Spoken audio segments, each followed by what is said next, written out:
Hello everyone, welcome to our YouTube channel. तो आज के वीडियो के अंदर हम डिस्कस करेंगे जो हमारी टोपोलॉजी की सीरीज़ चल रही थी, जो कि बहुत बहुत बहुत दिनों के बाद आज वापस कंटिन्यू हो रही है।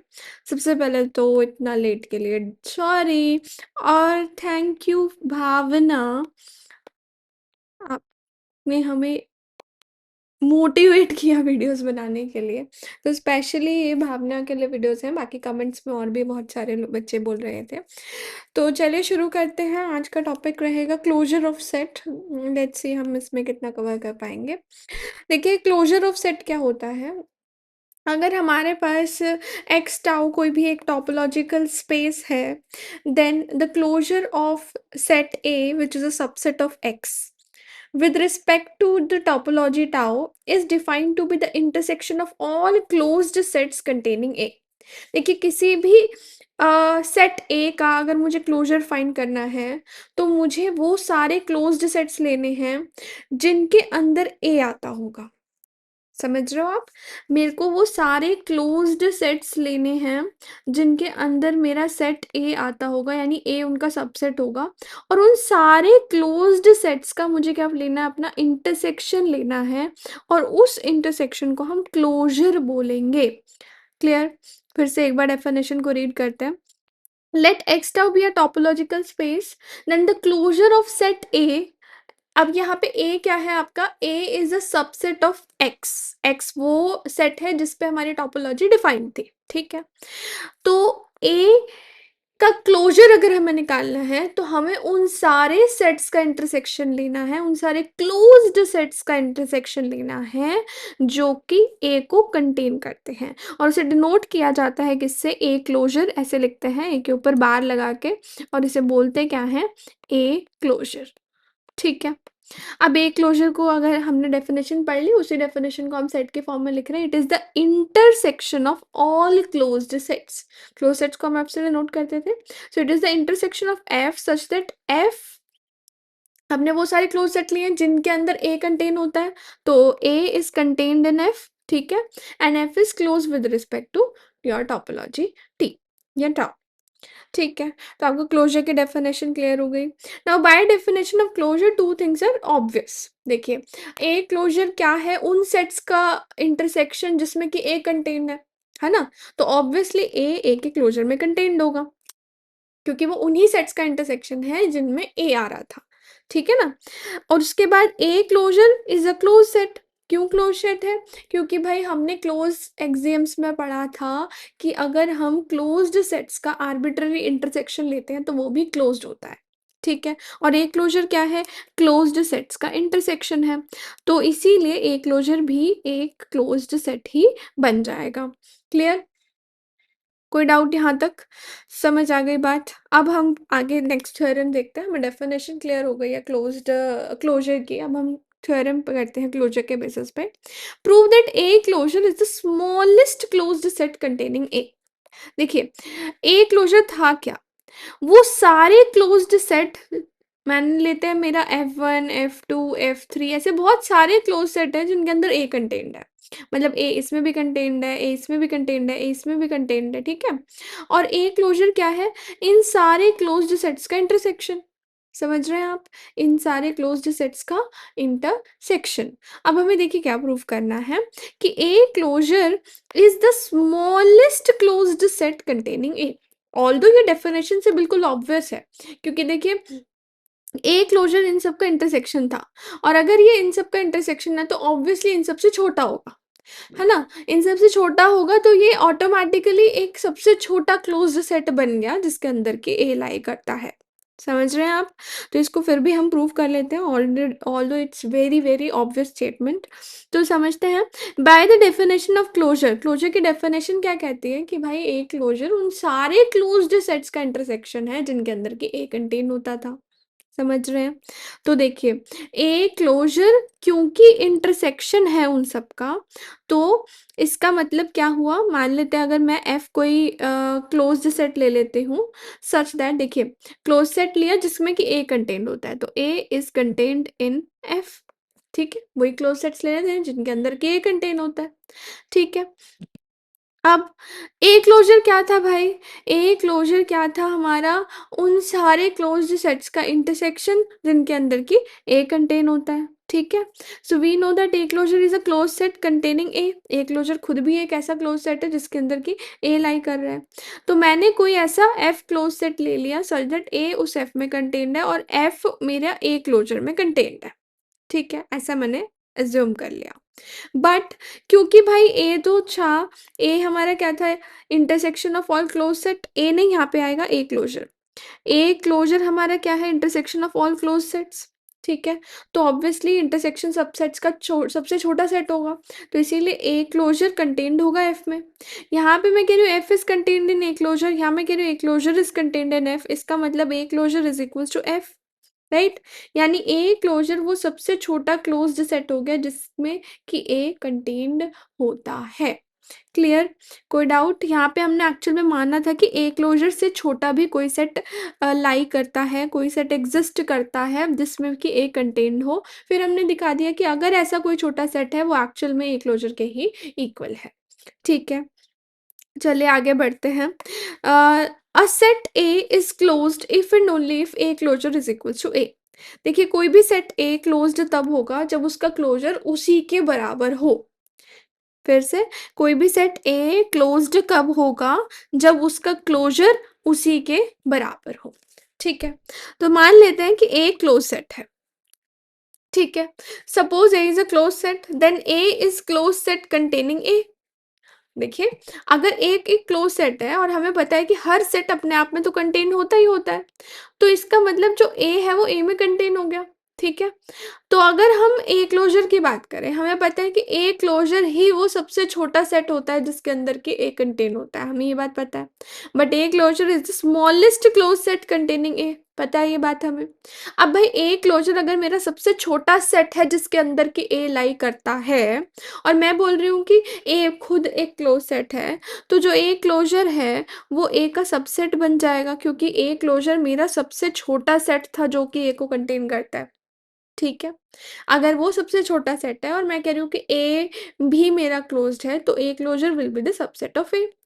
लेकिन ए क्लोजर की डेफिनेशन से हर क्लोज्ड सेट उसका सबसेट होना चाहिए। तो अब ए मेरा क्योंकि क्लोज सेट है, तो A will be the subset of A closure.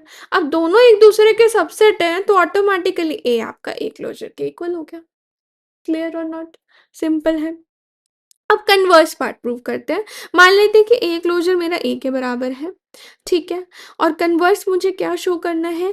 अगर ऐसा है तो मुझे शो करना है कि ए मेरा क्या है? ए मेरा एक क्लोज्ड सेट है, ठीक है? ए मेरा क्या है? एक क्लोज्ड सेट है, ठीक है? मान लिया कि suppose that A closure is equal to A. अब भाई ए क्लोजर अगर ए के इक्वल है, समझना, ए क्लोजर ए के इक्वल है, और ए क्लोजर था क्या? ए क्लोजर है क्या? एक क्लोज सेट ही तो है। A closure is a close set. अब अगर मेरा ए क्लोजर के बराबर है, तो ऑटोमेटिकली ए एक क्लोज्ड सेट बन गया। क्यों बन गया? क्योंकि ए क्लोजर ही क्लोज सेट होता है। क्लियर? तो इसमें कुछ था ही नहीं प्रूव करने के लिए। चलिए बढ़ते हैं अगली थ्योरम पे, theorem 1.84। Let X tau be a topological space. X tau एक टोपोलॉजिकल स्पेस है and A be the subset of X. मतलब हमारे पास एक सेट एक्स है, उस पर एक टोपोलॉजी डिफाइंड है, टाउ टी कुछ भी कह लीजिए आप उसे, ठीक है? Then A is equals to A union derive set of A. यहाँ पे ए नहीं आएगा, ए क्लोजर आएगा, ठीक है? स्टेटमेंट में थोड़ी सी मिस्टेक है। स्टेटमेंट कह रही है कि ए क्लोजर जो है वो आपका ए और डिराइव सेट ऑफ ए का यूनियन होगा। ये आपको प्रूव करना है, ठीक है ना? देखिए डिराइव सेट ऑफ ए क्या होता था, याद करिए। डिराइव सेट ऑफ ए हमारा क्या था? सेट ए के सभी लिमिट पॉइंट्स का collection. Derive set of A क्या होता है? It is the collection of all limit points of set ए, ठीक है? तो कह रहा है कि ए क्लोजर अगर हमें बनाना है तो कैसे बनाना होता है? ए और उसके लिमिट पॉइंट्स का यूनियन कर दो तो आपको ए क्लोजर मिल जाता है, ठीक है? तो ये हमें प्रूव करना है। तो ऐसे मान लेते हैं कि हमने कोई एलिमेंट पिक करा x which does not belongs to A union derive set of A. हमने कोई ऐसा एलिमेंट लिया जो A union derive set of A में नहीं आता। अब अगर वो इन दोनों के यूनियन में नहीं आ रहा है, इसका मतलब ना तो वो ए में आ रहा है और ना ही वो डिराइव सेट ऑफ ए में आ रहा है, ठीक है? समझना ध्यान से। ना ही वो ए में आ रहा है और ना ही वो डिराइव सेट ऑफ ए में आ रहा है, ठीक है। अब क्योंकि वो डिराइव सेट ऑफ ए में नहीं आ रहा, और डिराइव सेट ऑफ ए था क्या बेटा, डिराइव सेट ऑफ ए था लिमिट पॉइंट्स ऑफ सेट ए का कलेक्शन। अब मैं बोल रही हूँ कि वो डिराइव सेट ऑफ ए में नहीं आ रहा, इसका मतलब है कि वो लिमिट पॉइंट नहीं है। x is not a limit point of A, क्योंकि डिराइव सेट में तो वही एलिमेंट्स आते हैं जो उसके लिमिट पॉइंट्स होते हैं, अगर वो उसमें नहीं आ रहा है तो वो लिमिट पॉइंट नहीं होगा, ठीक है ना। चलिए, इसका मतलब देखिए, लिमिट पॉइंट की डेफिनेशन अगर आपको याद हो तो लिमिट पॉइंट क्या होता था, अगर मैंने देखिए x is not a limit point of set है, किसी भी सेट का लिमिट पॉइंट होने के लिए आपको एक ओपन सेट मिलना चाहिए g of x, so two set का इंटरसेक्शन g ऑफ x से करें और उसमें से वो एलिमेंट x हटा दें तो it should not be equal to 5। ये हमारी लिमिट पॉइंट्स की डेफिनेशन थी, अगर आपको ध्यान हो तो अच्छा है, नहीं तो आप एक बार पीछे की वीडियो जाके देख सकते हैं, यहाँ पे हमने लिमिट पॉइंट्स को जिस तरीके से पढ़ा था, ठीक है। अब क्योंकि मैं कह रही हूँ कि भाई एक्स एक लिमिट पॉइंट नहीं है, तो ऑब्वियसली वो इस कंडीशन को सेटिस्फाई नहीं करेगा, so instead of not equal to 5 ये हमारा 5 के इक्वल ही होना चाहिए, ठीक है। तो इसका मतलब there must exist an open set g of x containing x, एक ओपन सेट एग्जिस्ट करना चाहिए जिसके अंदर की मेरा x लाई करता हो, और a intersection g of x में से x को हटाएं तो वो 5 आना चाहिए। देखिए, लिमिट पॉइंट की डेफिनेशन कहती थी कि 5 नहीं होना चाहिए, अब क्योंकि मेरा x एक लिमिट पॉइंट नहीं है तो ये डेफिनेशन को सेटिस्फाई नहीं करेगा, इसीलिए ये मेरा 5 होना चाहिए। यहाँ तक कोई भी डाउट नहीं है, ठीक है। अब समझिए ध्यान से, ये कह रहे हैं कि a और g ऑफ x का इंटरसेक्शन करो और उसमें से वो x एलिमेंट हटा दो तो आंसर 5 आता है। इसका सिंपल मतलब ये है बच्चों कि a और g ऑफ x के अंदर जो कॉमन एलिमेंट है वो सिर्फ x ही है, क्योंकि सिर्फ x होगा तभी तो उसमें से x हटाने पे 5 बचेगा। समझ रहे हैं कि नहीं, कि a में और g ऑफ x में कॉमन एलिमेंट सिर्फ और सिर्फ x है, ठीक है। लेकिन इसका मतलब क्या है कि x जो है वो a में भी है और g ऑफ x में भी है, लेकिन ऑलरेडी हमें पता है कि भाई x तो a में बिलोंग नहीं करता था, क्योंकि हमने तो यही लेट किया था x does not belongs to a union derive set of a। समझ रहे हैं बात को, but x does not belongs to a, इसका मतलब कि a और g ऑफ x में तो कुछ भी कॉमन नहीं हुआ, 5 हो गया, ठीक है। अब दूसरी पॉसिबिलिटी यही है, क्योंकि अगर इसमें x नहीं आ रहा तो दूसरी पॉसिबिलिटी है कि ये खुद ही 5 हो जाए, ताकि 5 में से कुछ भी माइनस करो तो वो 5 आए। तो यानी कि यहाँ से पता चला कि भाई a और वो जो open set g of x है उसके अंदर कुछ भी कॉमन नहीं है, दैट मीन्स उनका इंटरसेक्शन जो है वो 5 है। क्लियर है यहाँ तक, यहाँ तक हमें कोई भी डाउट नहीं है, ठीक है। आगे बढ़ते हैं। अब देखो, हमने क्या देखा कि इन दोनों में कुछ भी कॉमन नहीं है, ठीक है। अगर इन दोनों में कुछ भी कॉमन नहीं है, ठीक है, मतलब a और g ऑफ x में कॉमन कुछ भी नहीं है, तो a g ऑफ x जो ओपन सेट है वो a में नहीं है तो a के कॉम्प्लीमेंट में जाएगा भाई, क्योंकि a में तो वो लाई कर ही नहीं रहा है तो उसके कॉम्प्लीमेंट में लाई करेगा, यानी x माइनस a में लाई करेगा। क्लियर है। अब हम कोई और ओपन सेट लेते हैं and let y belongs to g of x be any arbitrary point, ठीक है। Then a intersection g of x is 5 implies that a intersection g of x minus y is 5। देखो a intersection g of x तो 5 है ही, ये तो हम already बता चुके हैं, ठीक है। अगर इन दोनों का इंटरसेक्शन 5 है तो इसमें से आप कुछ भी माइनस कर लो 5 ही आएगा, क्योंकि भाई एक एम्प्टी सेट में से आप कुछ मर्जी माइनस करो वो एम्प्टी ही तो रहेगा। समझ रहे हैं कि नहीं। तो देखिए, a intersection g of x में से अगर मैं वो y एलिमेंट हटा दूं तो 5 ही आएगा, ठीक है, कोई डाउट नहीं। अब y मैंने क्या लिया था, एक ऐसा एलिमेंट जो कि ओपन सेट में कंटेन था। क्लियर है। इसका मतलब कि y भी मेरा लिमिट पॉइंट नहीं हुआ a का, y is not a limit point of a। इसका मतलब y derive set of a में नहीं आता, क्योंकि डिराइव सेट ऑफ a में तो लिमिट पॉइंट्स ही आते हैं a के। तो अगर y derive set of a में नहीं आता तो ऑब्वियसली वो डिराइव सेट ऑफ a के कॉम्प्लीमेंट में लाई करता होगा, यानी y belongs to x minus derive set of a। समझ रहे हैं बात को नहीं, ठीक है। अब अगर y मेरा उसके कॉम्प्लीमेंट में लाई करता है तो y को कंटेन करने वाला जो ओपन सेट है वो भी इसके कॉम्प्लीमेंट में लाई करता होगा। यहाँ तक कोई बात डाउट नहीं, ठीक है। अब समझिए, फ्रॉम इक्वेशन 1 एंड 2 देखिए यहाँ से तो हमें पता है कि जी ऑफ एक्स जो है it is the subset of X minus derive set of A, ठीक है। और यहाँ से मेरे को क्या पता है, बाय इक्वेशन 1 मुझे पता है कि A intersection G of X minus Y करो तो फाई आता है, ठीक है। अब इन दो बातों को हम कैसे कंबाइन कर सकते हैं, इसका मतलब जो जी ऑफ एक्स है वो क्या हो गया आपका x minus A and x minus derive set of A का इंटरसेक्शन, ठीक है। क्यों? क्योंकि मैंने यहाँ पे बोला कि G of X derive set of A के कॉम्प्लीमेंट में लाई करता है, बिलोंग करता है उसमें, ठीक है। It is a G of X is a subset of X minus derive set of A. और यहाँ पे देखिए मैंने ऊपर क्या बोला था कि G of X is a subset of X minus A. अब आप इन दोनों बातों को कंबाइन कर दो तो G X is actually the intersection of both, ठीक है। तो हम कह सकते हैं कि G of X is equal is a subset of X minus A union derive set of A, ठीक है। यानी जो G of X open set है वो A union derive set of A के कॉम्प्लीमेंट में है, A union derive set of A के कॉम्प्लीमेंट में है, यानी कि वो A union derive set of A में नहीं है। अगर वो उनके कॉम्प्लीमेंट में है तो ऑब्वियसली वो सेट में नहीं है। समझ रहे हैं कि नहीं समझ रहे?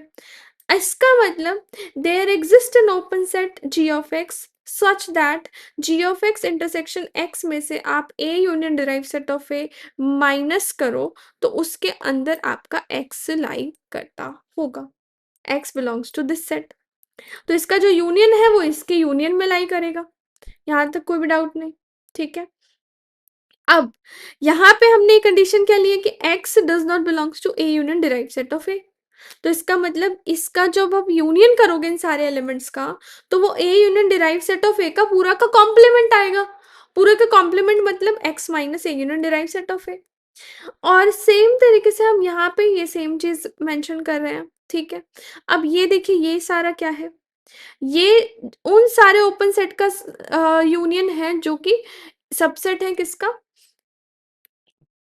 ए U X minus A union derive set of A का, यानी A union derive set of A के कॉम्प्लीमेंट का, ठीक है। तो x minus A union derive set of A will be equals to the union of this open set.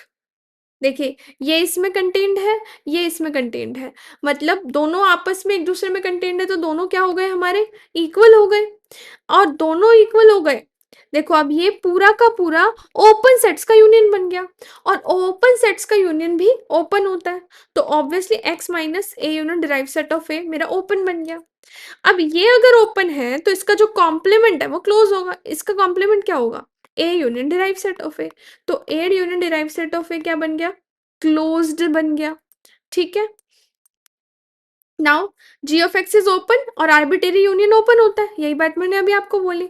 तो A union derive set of A closed हो गया, ठीक है। लेकिन हमें पता है कि ए क्लोजर वो सबसे छोटा सेट था जो सारे क्लोज सेट को कंटेन करता था, तो A closure will be subset of A union derive set of A. यहाँ तक क्लियर है?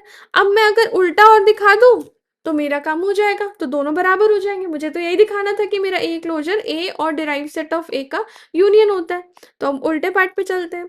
कन्वर्सली मान लेते हैं कि एक्स मेरा A union derive set of A में है, अब मुझे दिखाना है कि वो ए क्लोजर में भी लाई करता है। देखो अगर इन दोनों के यूनियन में है तो या तो वो ए में होगा या फिर वो डिराइव सेट ऑफ ए में होगा, ठीक है। अब मैंने क्या करा, एफ एक क्लोज्ड सेट ले लिया जिसके अंदर ए लाई करता है, ठीक है।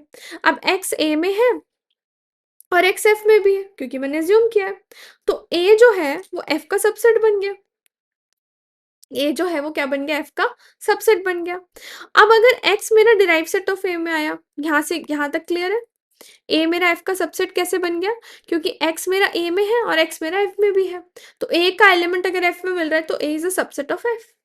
अगर मैं मान लूं कि एक्स मेरा डिराइव सेट ऑफ ए में है, ध्यान से समझना एक्स मेरा डिराइव सेट ऑफ ए में है, तो देखिए ए एफ का सबसेट है, ठीक है। तो derive set of A derive set of F का सबसेट होगा और derive set of F F का सबसेट होगा। ये हमें पता है कि किसी भी सेट का डिराइव सेट उठाओ तो वो सेट का सबसेट होता है, ठीक है। इसका मतलब जो आपका x था जो कि आपने डिराइव सेट ऑफ ए में लिया था वो आपको f में मिल गया, क्लियर है कि नहीं? तो दोनों ही केसेस में हमने क्या दिखा दिया कि कुछ भी कर लो आप, देखो मेरा x अगर दोनों के यूनियन में है तो या तो वो a में होगा या डिराइव सेट ऑफ ए में होगा, ठीक है ना? या तो ए में होगा या डिराइव सेट ऑफ ए में होगा। अब पहले मैंने मान के चले कि मेरा ए में है, वो ए में है तो मैंने उसे एफ में दिखा दिया। दूसरे केस में मान के चले कि वो डिराइव सेट ऑफ ए में है, तब भी मैंने उसे दिखा दिया कि वो एफ में लाई करता है। ठीक है, तो दोनों ही केसेस में मेरा जो एलिमेंट एक्स था वो एफ में आ गया। अब एफ था क्या? क्लोज्ड सेट, जिसमें कि ए आ रहा है, तो एक्स मेरा हर क्लोज सेट में आ गया विच कंटेन ए। इसका मतलब एक्स ए क्लोजर में भी आ गया। मैंने ए एक्स को कहाँ से उठाया था? A union derive set of A से, और वो आ कहाँ पे गया? ए के क्लोजर में आ गया। तो A union derive set of A के क्लोजर का सबसेट हो गया, और दोनों एक दूसरे के सबसेट हो गए। इसका मतलब क्या है कि दोनों जो पार्ट हैं वो इक्वल हो गए, यानी A closure is equal to A union derived set of A. Clear? यहाँ तक आपको समझ में आया कुछ? ठीक है, तो आज की वीडियो के लिए इतना ही। अगले वीडियो में हम नेक्स्ट थ्योरम करेंगे और आगे के टॉपिक भी कवर करेंगे।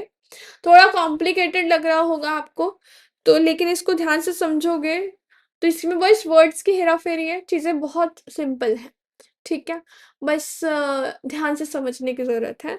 स्टिल अगर आपको कोई चीज़ में डाउट आता है तो आप कमेंट सेक्शन में मुझे बता सकते हैं। I will try to explain it again.